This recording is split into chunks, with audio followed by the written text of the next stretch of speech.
Hello friends GST portal पर 1 अक्टूबर 2023 से एक और चेंज हो चुका है। और मैं हमेशा कहता हूं कि अगर आपको अपने आप को अपडेट रखना है, आप जीएसटी इनकम टैक्स की फील्ड में अपना करियर बनाना चाहते हैं, तो मैं हमेशा कहता हूं ये जो रोज हो रहे चेंजेस हैं जीएसटी पोर्टल के, इनके साथ खुद को अपडेट रखना ही होगा।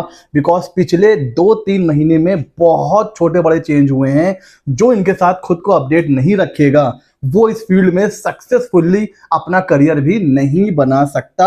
और उसी सीरीज में इस बार पोर्टल पर एक और चेंज हो गया है, और इस चेंज को जानना क्यों जरूरी है वो भी मैं आपको आगे बताऊंगा। बिकॉज देखिए, इसकी जो काउंसिल में मीटिंग हुई थी वहां पर इसका नोटिफिकेशन आ चुका था। 1 अक्टूबर से इंप्लीमेंट हो गया है। क्या चीजें, कैसे? लॉगिन करने के बाद रिटर्न पे जाना है और रिटर्न कंप्लायंस पे जाएंगे तो ये 2 टैब आपके सामने आ जाएंगे। पहला है DRC01B और दूसरा है DRC01C, B and C, DRC01B and C। आइए बात करते हैं DRC01B की। ये लाइबिलिटी मिसमैच है। सर कौन सी लाइबिलिटी? GSTR1 और GSTR3B, ये 2 रिटर्न फाइल करने होते हैं। इन दोनों में अगर कोई डिफरेंस आया, लेट सपोज कि आपने GSTR1 फाइल करा है ज्यादा अमाउंट का, 3B फाइल कर दिया कम अमाउंट का, तुरंत यहां पर आपको एक तो मेल पर आ जाएगा नोटिस, मोबाइल पर भी आएगा, और यहां से भी आप चेक कर सकते हो। आपको व्यू पे जाना है। जैसे ही आप व्यू पे जाओगे तो अगर यहां पर कोई भी पेनाल्टी, मिसमैच या कुछ आपका पेबल आ रहा है, कुछ भी है वो यहां पर आ जाएगा। और अगर नहीं है तो नो रिकॉर्ड फाउंड। तो ये जरूर चेक करिए। क्यों?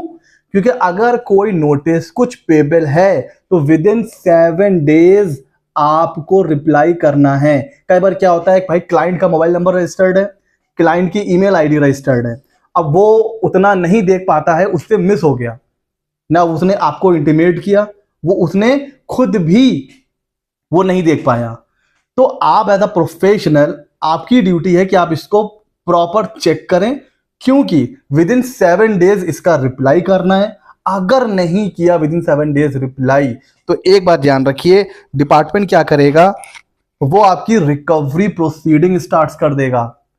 वो पेनाल्टी लगा सकता है, वो आपका सर्वे कर सकता है, आपके ऊपर रेड तक कर सकता है। अगर अमाउंट ज्यादा बड़ा हुआ तो आपका अकाउंट फ्रीज कर सकता है, और नेक्स्ट मंथ का GSTR1 और 3B भी ब्लॉक कर देगा। आप GST रिटर्न फाइल नहीं कर पाएंगे अगर विद इन 7 डेज आपने रिप्लाई नहीं किया। तो रिप्लाई कैसे करना है, आइए इसके बारे में बात करते हैं। तो देखिए, कुछ इस तरह अगर आपका मिसमैच हो रहा होगा GSTR1 और 3B में, तो कुछ इस तरह आपके पास एक विंडो ओपन होके आ जाएगी। जैसे यहां पर देखिए, ये कह रहा है कि GSTR1 में IGST 50 लाख का था, 3B में आपने सिर्फ 25 लाख पे करा, तो 25 लाख तो यहां बैलेंस हो गया।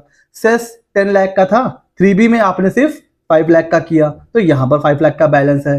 टोटल आपको 30 लाख रुपीज आपको पे करना है।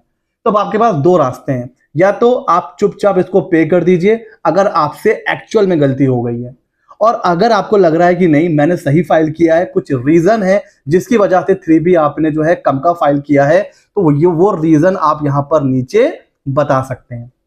जैसे excess liability paid in earlier tax period, ये जो आपको डिफरेंस लग रहा है कि यहां पर कम पे हुआ है, ये एक्चुअल में हमने अर्लियर टैक्स पीरियड में पे कर दिया है।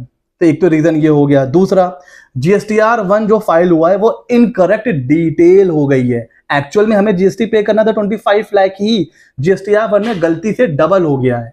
तो अब आपको ये कहना है कि हम आने वाले मंथ में उसको रेक्टिफाई कर लेंगे। कुछ ऐसे ट्रांजैक्शन हैं जो अर्लियर टैक्स पीरियड के थे, जो इस बार रिपोर्ट करने पड़ गए हैं, उसकी वजह से GSTR1 ज्यादा का फाइल करना पड़ा। या कुछ मिस्टेक हो गई है एडवांस को रिपोर्ट करने में, या इनके अलावा अगर कोई रीजन है तो वो भी आप दे करके फाइल कर सकते हैं DRC01B। और अगर आपको लग रहा है कि हाँ एक्चुअल में आपसे गलती हो गई है, 3B आपने गलती से कम का फाइल कर दिया है, चुपचाप फाइल कर दीजिए। तो ये सारी चीजें आपको नोटिस आने के विद इन 7 डेज करना है। तो ये तो हो गया 201B, GSTR1 और 3B के बीच का जो भी डिफरेंस है उसको पे करने का, उसको फाइल करने का तरीका। अच्छा, अब चलते हैं दूसरा टैब जो कि है DRC01C। ये किस चीज का मिसमैच है? 2B में जितना ITC आ रहा है और जितना आपने 3B में क्लेम किया है, इन दोनों के बीच में अगर कोई डिफरेंस है तो उसके लिए जो पेनाल्टी आपको लग सकती है वो आपको यहां से चेक करना है। मिसमैच आपको यहां से चेक करना है और इसको भी आपको चेक करने के बाद अगर आपको लग रहा है कि हाँ भाई 3B में हमने ज्यादा क्लेम कर लिया है ITC, जितना नहीं करना चाहिए था, तो भाई अगर बनता है तो आपको पे करना पड़ेगा।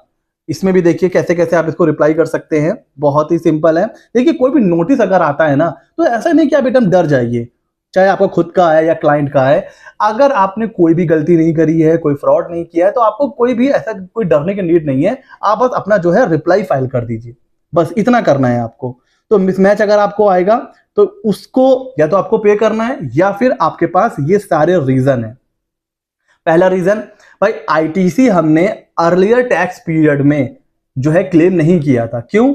Due to non receipt of purchase of goods and service. ITC claim करने के लिए एक कंडीशन है कि हमें गुड्स एंड सर्विस को रिसीव करना चाहिए, तो भाई वो हमने रिसीव नहीं किया था, उस वजह से ITC हमने क्लेम नहीं किया था।